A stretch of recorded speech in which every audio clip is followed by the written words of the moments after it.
Donc nous avons un marché potentiel de 400 000 entités, donc clients et prospects.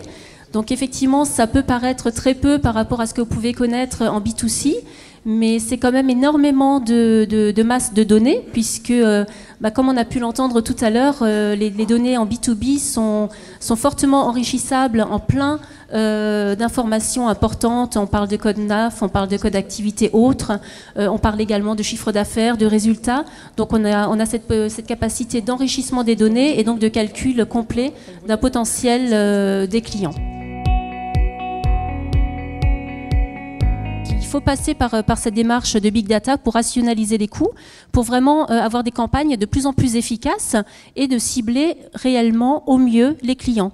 Donc le but ultime, c'est bien entendu d'avoir la bonne offre au bon client, au bon moment et via le bon canal. C'est vraiment l'objectif du projet. Et c'est pour ça que nous avons eu besoin de l'aide de Coeris avec SPAD pour pouvoir justement développer ce projet. Avec SPAD, on voit très rapidement des profils de clients. C'est-à-dire qu'on a très rapidement pu détecter quels étaient leurs paniers, comment se composaient les paniers des clients, quels étaient ces clients, comment ils achetaient, comment ils se comportaient d'une année à l'autre, c'est-à-dire quel était leur développement, est-ce que c'était des clients plutôt en progression, plutôt en régression, et de pouvoir définir de réelles campagnes nécessaires par rapport à ces comportements d'achat.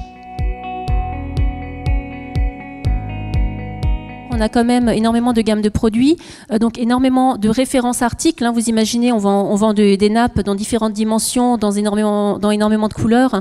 Donc je vous laisse imaginer le nombre d'articles que ça peut représenter. Donc c'est vrai que tout ce volume de données est très difficile à gérer. Et donc il est très important pour nous d'avoir justement un outil comme SPAD pour pouvoir les traiter de façon correcte et non pas seulement avec Excel, avec lequel on était incapable de sortir des corrélations. Hein, puisque ce qui nous importait surtout, c'était de savoir ce qui fonctionne ensemble. C'est-à-dire, est-ce qu'il y a une typologie de client qui a un certain comportement d'achat sur un certain canal. C'était tout l'intérêt. Et notamment, la phase exploratoire permet d'aller chercher dans cette mine d'or, de regarder qui sont nos clients, quels sont leurs comportements, et est-ce qu'il y a des choses qui peuvent en ressortir, et est-ce qu'on peut en ressortir des scénarios qui seraient adaptables pour pouvoir réaliser, on va dire, un meilleur bénéfice et des actions beaucoup plus rentables. Quand on met en production, on teste et on fait des analyses prédictives. Donc on sait réellement ce qui va se passer par la suite en termes de nombre d'acheteurs, en termes de chiffre d'affaires. Donc on n'est pas tout à fait dans le flou. C'est tout l'intérêt du Big Data. On s'est rendu compte vraiment qu'on avait certains clients qui avaient un potentiel et un panier un petit peu différent des autres. C'est-à-dire qu'un certain nombre de clients étaient des acheteurs d'hôtellerie. Donc pas tous, bien entendu, mais simplement une partie. Et qu'au jour d'aujourd'hui, donc jusqu'à avant ce pilote, on continuait à leur envoyer tous les produits de l'hôtellerie constamment dans tous les catalogues. Donc globalement, on envoyait à une partie de la cible des produits qui ne les intéressaient pas, qu'ils n'achetaient jamais. Donc il faut s'imaginer que c'est quand même 24 pages de catalogue envoyées 9 fois dans l'année à des gens qui n'avaient aucun intérêt.